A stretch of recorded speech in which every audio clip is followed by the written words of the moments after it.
Hi, I'm Bernadette Clancy. And I'm Dermot O'Reilly. And our company is Solutions Consultancy Ireland.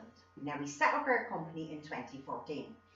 Between the pair of us, we've over 50 years management experience in areas such as manufacturing, engineering, arts management, waste management, international property transactions, construction and arts management, to name but a few. Now, as part of our pitch to you today, what we're going to do is run through one of the workshops that we've developed for startups and entrepreneurs. So I'll start with an example of, I remember going into a hotel one time and trying to impress somebody. I brought them along with me and I paid for a meal that I thought was going to be fantastic because that's what the promise was, only to find that it was absolutely horrible. The meal was small and it was quite cold and it didn't really taste of much, and the staff were a little bit rude down the night. But I found myself saying, when one member of staff came over at the end of the evening to say, "Did you enjoy your meal?" I said, "Yes, I did. It was absolutely lovely, and of course I will be back." And I even ended up by giving a tip. It was only when I got outside that I said to myself, "Oh my God, what am I after doing? Am I mad or what?" So we got talking about this sort of thing because it was ongoing with lots of different products and services that we were using. And we decided that rather than become some sort of crackpot serial complainers going back giving out hell to people, we'd use the experience and the knowledge and education that we'd gained over the years, and we'd go back to them with something a bit more positive. Now, we weren't just dealing with an odd restaurant here or a restaurant there. We were dealing with all sorts of organisations at all sorts of levels. In fact, we found ourselves in international embassies. We found ourselves with semi-state companies, in boardrooms of banks and everything, putting all sorts of ideas across. And we had an absolute journey that's been incredible since we set up this company, going around doing this sort of tenders and work for people. We use, as we said, a lot of the tools of innovation, design thinking, entrepreneurship models, intrapreneurship models to work on projects that we might come across or ways that we can see of improving things. And we found that the really up-to-date thinking that we offer is something that a lot of the staler management in organisations haven't come across. Now, because we were approaching these organisations rather than them coming to us, we termed this guerrilla management.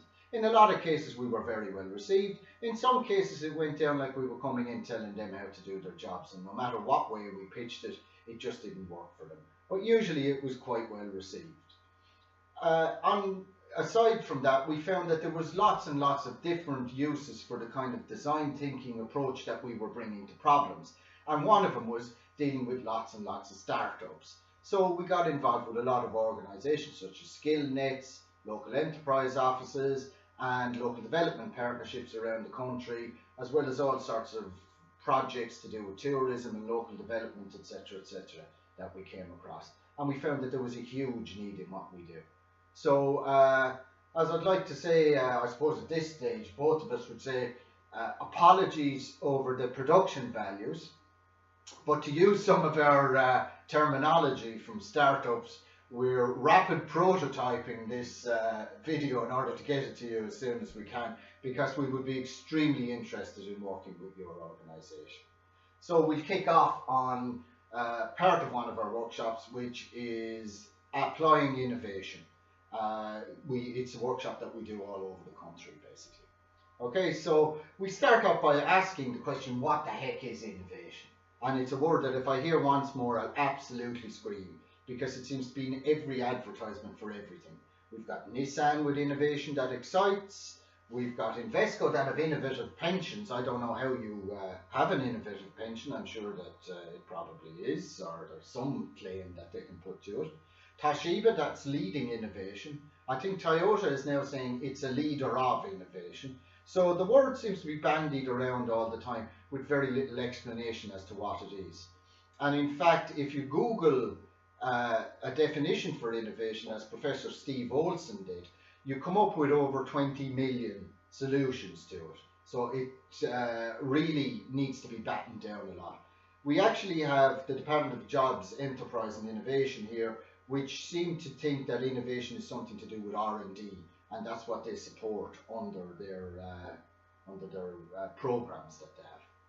So for the sake of the workshop, to define innovation, it's a process of taking an existing product or service and improving it in a way that adds value to customers. Yeah, so at the beginning of our workshop, what we usually do is run through with the participants what we'll be doing today. So what we say to them is, we're giving you a broad view of innovation and the techniques involved, applying the techniques to your business, changing the way you look at your market and customers, looking for areas where you can improve and add value, and getting you to think creatively. Now, we try to get the thinking creatively really and truly across to them. And what I usually tell them is, if you think back to when you were very small, and your mother and father or your school teacher might say to you, pretend to be an astronaut or pretend to be a doctor, you throw yourself into it. And if you're an astronaut, you'll be in a spaceship and you'll make little sounds and so on and so forth, and enjoy every minute of it. Not that we ask people to do that in the workshop. No, but we could. We don't do that. But you find then, as you know, that after a while, you learn to keep your mouth shut, because you never live it down. People start jeering you and you feel very, much that, oh God, I should keep my mouth closed. So we try to get that across to the participants in our courses, to throw themselves into it 100% and be creative, because that's what they will really need to be innovative. Yeah, we also bring home the fact that the room is a safe space. Close-mindedness does stifle innovation, and no idea is a bad idea. So we want people to come out with ideas, but we don't want to freak them out with any kind of become a tree sort of behaviour. Yeah. So with that in mind, we give them little activities. So we go in then, we get them to do an activity. The first one, we give them about 5 minutes to write down who they are, the name of their business and their name, what they are, if they can describe themselves, and what they do. And that would be what they do for their customers, and to think carefully about it. They partake now in this, and they absolutely, at first, I suppose, they find that it's new to them. Yeah, it's a process, but they do get involved. They get into it. So we start out on the innovation journey with, as we said, one of the points is that it has to add value to the customer. So first of all, they need to know who their customer is, and that's the first step that we go down the line. So in order to add value to the customer, you need to know who your customer is. They're not you, which is one of the first reasons why restaurants fail, because a lot of people think, God, this food is lovely, I'll set up a restaurant, that's great, and it falls flat on its face. So you could think you have the best idea in the world, but nobody else agrees with you. They're not your mammy, because we all know what happens when you ask mammy, is this a good idea, mammy? What does she say? Of course it is. Of course it is, Yes. and you end up losing your shirt on some business that would never have worked. And never ask your friends, because nobody wants to tell you that you're absolutely off your nut with what you're suggesting. Okay, your customers are also lawyers, because if you ask them, am I doing a good job? Should I do this? They'll all agree with you again. We've used the example that Bernadette spoke about earlier with the restaurant. You go in, the meal is inedible. What do you think of the meal? Absolutely fantastic, can't wait to come back. Absolutely no way should you trust what your customers say about it. And sometimes your customers don't know what they want themselves, although they think they do. We think of that famous quote from Henry Ford. If I asked people what they wanted, they would have said faster horses. So we're going to stop there with what we're doing with our workshop. We hope that you're impressed with what you've seen so far, and that you'll be in touch with us shortly. So thank you very much, and we look forward to hearing from you. Thanks.